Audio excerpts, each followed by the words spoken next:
भक्ति शिव शक्ति चैनल पर आपका स्वागत है। का समुद्र मंथन की कथा से गहरा संबंध है और यही कारण है कि इस महीने में भगवान शिव का जलाभिषेक इतना महत्वपूर्ण माना जाता है। आइए इस कथा को विस्तार से समझते हैं। समुद्र मंथन की कथा और सावन मास का संबंध। पौराणिक कथाओं के अनुसार एक बार महर्षि दुर्वासा के श्राप के कारण देवताओं की शक्तियां क्षीण हो गई थीं। अपनी शक्ति और अमृतत्व को वापस पाने के लिए देवताओं ने भगवान विष्णु से सहायता मांगी।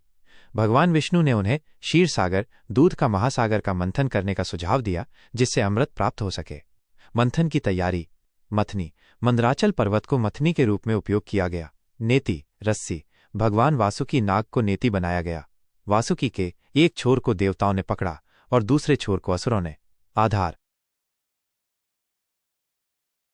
मंथन के दौरान मंदराचल पर्वत को डूबने से बचाने के लिए भगवान विष्णु ने कच्छप कछुए अवतार लिया और अपनी पीठ पर पर्वत को धारण किया। हलाहल विष का प्राकट्य। जब समुद्र मंथन शुरू हुआ तो विभिन्न रत्नों, औषधियों और दिव्य वस्तुओं के साथ साथ सबसे पहले हलाहल कालकूट नामक एक भयंकर विष निकला। ये विष इतना तीव्र और विनाशकारी था कि इसकी ज्वाला से तीनों लोग जलने लगे।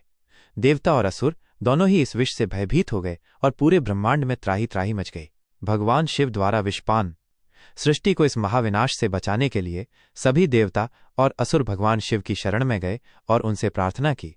भगवान शिव, जो अत्यंत दयालु और कल्याणकारी हैं, ने सृष्टि की रक्षा के लिए उस घातक हलाहल विष को अपनी हथेली में लिया और उसे पी गए।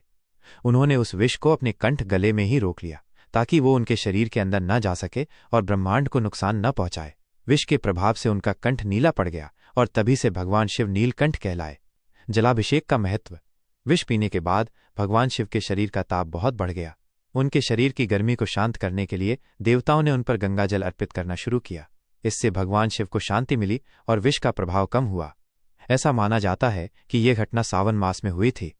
यही कारण है कि सावन के महीने में, विशेषकर सावन के सोमवार को, भगवान शिव का जलाभिषेक करने और उन्हें बेलपत्र, धतूरा, भांग आदि अर्पित करने का विशेष महत्व है। भक्त ऐसा करके भगवान शिव के इस महान त्याग और करुणा के प्रति अपनी श्रद्धा व्यक्त करते हैं और मानते हैं कि इससे भगवान शिव प्रसन्न होते हैं और उनकी मनोकामनाएं पूरी होती हैं। इस कथा के माध्यम से सावन मास में शिव पूजा और जलाभिषेक का गहरा पौराणिक आधार मिलता है। यह शिव की परोपकारिता, त्याग और कल्याणकारी स्वरूप का प्रतीक है।